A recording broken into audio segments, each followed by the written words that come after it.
They're antennas.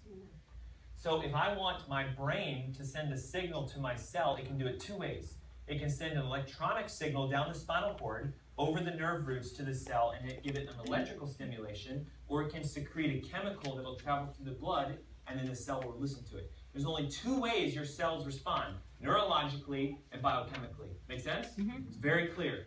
If we change the outside of this cell, I can make you more reactive to things. So for example, if you have diabetes, we believe medically that it's because for some reason your cells are not listening to the insulin. You have insulin, it's supposed to push the sugar into the cell, it's not working, so therefore we say, well, we'll give you a drug that'll force the sugar in. Make sense? The question should be, how come that insulin isn't working? What if it's because all the insulin receptors on this cell have been burned off? Or they're damaged?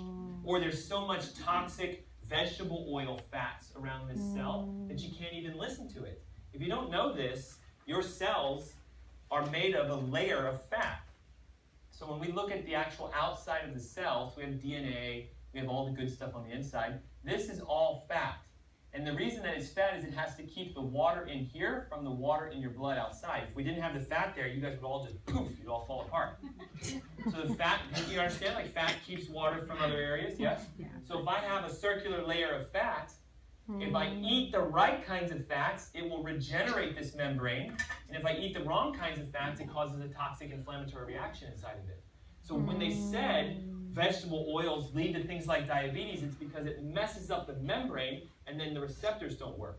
Make sense? Yes. So all you have to do is start changing your diet and you can rebuild the receptors. So really what's happening when you can't lose weight is it's not your fault per se. It's not like you're not doing the right stuff. You might be working out and change your diet and exercising, but your cells are literally like this.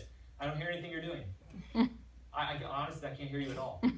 It's as if they're saying like, I don't even know what you're doing. Now, that gets very frustrating, doesn't it?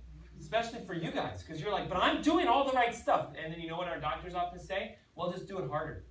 Just work out longer. Just stop eating food.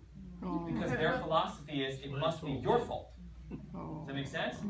But what it is just simply, you're not listening. There's a famous doctor who actually said the number one reason why we're so overweight is our brain cannot tell that we're fat. Our brain doesn't know that you're fat because your brain can't hear it because the receptors are interfered with. So here's what happens. Your body will work off of two primary things, sugar and fat. And it's been estimated that the majority of us burn sugar all the time. We never, ever, ever burn fat for two reasons. One, we don't eat enough fat to burn it. And two, our bodies just can't hear the fat burning response. This hormone right here called leptin is actually secreted by your fat cells to tell your brain time to get rid of us. So here's how it works. As your fat amounts start to rise, leptin levels go up. As leptin levels go up, your brain is supposed to hear the increase in leptin and say, all right, stop eating. We got to burn this stuff. We have way too much of it. And tink, okay, fat's at a good level. Leptin's come down. Time to start eating again. That's what's supposed to happen. But here's what they've actually determined is going on. When your brain can't hear leptin because you've been eating the wrong kinds of fats and the oils are incorrect, you don't ever hear there's too much of this. So your body actually thinks it's starving. It actually thinks it's hungry. And what happens is you go like this. Man, like I just ate like 2 hours ago, but I'm really hungry. I don't understand why I'm so hungry. Well, I guess the nutritionists were right. I should eat 6 meals a day every 2 hours. They must be right. So I'll start cutting my sizes down, my portions down, and keep getting fatter and fatter and fatter. It's just a hormone issue.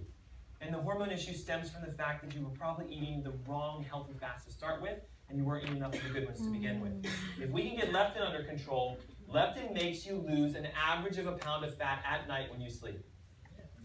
Hold on, I'll say that again. Leptin makes you lose an average of 1 pound a night when you sleep. Holy cow. Let's do the math on this. If my leptin levels are working within 30 days, if I am overweight and I have too much fat, I should lose how much weight? 30 pounds, 30 days. Guess what your doctor will say about that? That is unhealthy. You should not do that. Yet your body's designed for that. So again, your fat cells produce leptin, your brain should hear it and say stop eating, and then the cycle is complete, and then this stuff starts to diminish. The reason it's not happening for you is your guys' brains aren't working. And I'm going to help you to be able to fix that in just a moment. Is that fair? Yeah. Are we doing okay? Yes. Is it too much? Too fast? Yeah. Okay. There is a test that I can do that can actually show me if your leptin's not working properly. And I love this test. This scale was $10,000. It was worth every penny of it. I bought it actually for my wife. And once she got healthy, I brought it to the office because I'm like, this thing is like amazing. Many of you who are patients have had this test done. What I love about it is it does this. Okay? This is an example of someone that came to see me. She weighed 210 pounds when she first walked in my office, was technically obese. And here's the hard part, right? When the measurement comes back and says obese, guess what she told me? Oh, no. I'm not obese. I mean, I know I need to lose some weight, but I'm not obese. Obese is like fat people, right? But now look at this. She has 91 pounds of fat on her body. Pure, unadulterated fat.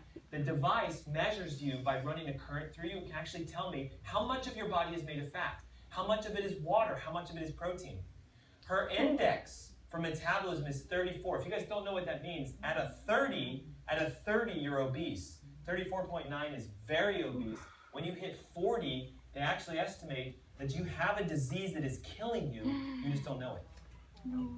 You've got to get that down to in the mid-20s. Her body fat percent, 43. I'll use an analogy so you guys can understand it. I'm not saying we would do this, but if you go to the grocery store and you buy a piece of meat, would you guys buy a meat that's 43% fat? No. You go, no, what's your leanest? Like, give me like the 97 or the 98 or the 99. Her body is 43.4% fat. Healthy or unhealthy? Majorly unhealthy. And guess what her intake form said? My joints hurt, my brain's not working properly, I can't remember things left and right, and I want to lose weight. Great, we can help with that. Okay? Water. Massively dehydrated. 41% of her body is water. Does anybody know what percent of your body should be water, out of curiosity? Yeah, like way up here.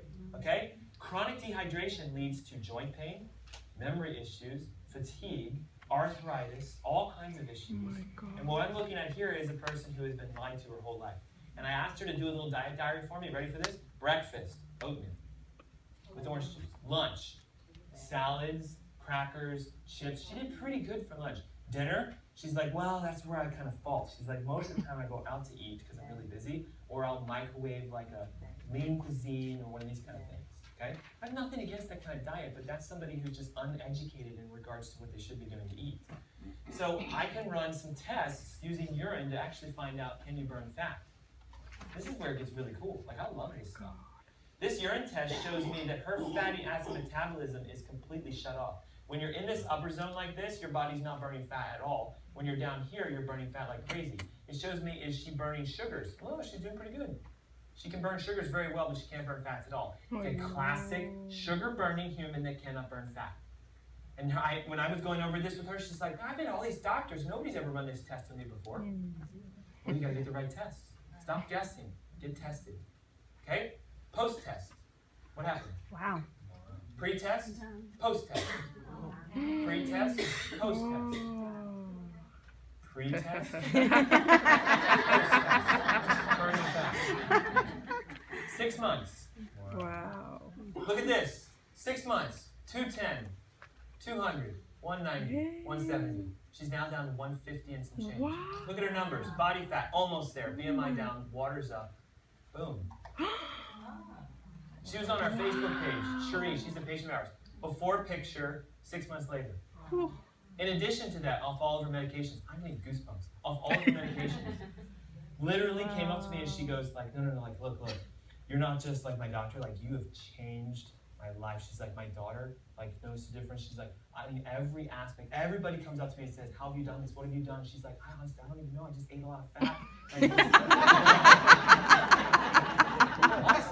I thought you were going to say you joined some special gym. They showed you how to do 100,000 burpees. And you ate some sort of special microwave food that's, from Special K or whatever, right? Like, boom. Now, who would like to have that? Guys, you can do this, okay? Line number 2. How many did I say there were? 3. Okay, we're on number 2. Are we doing good for time?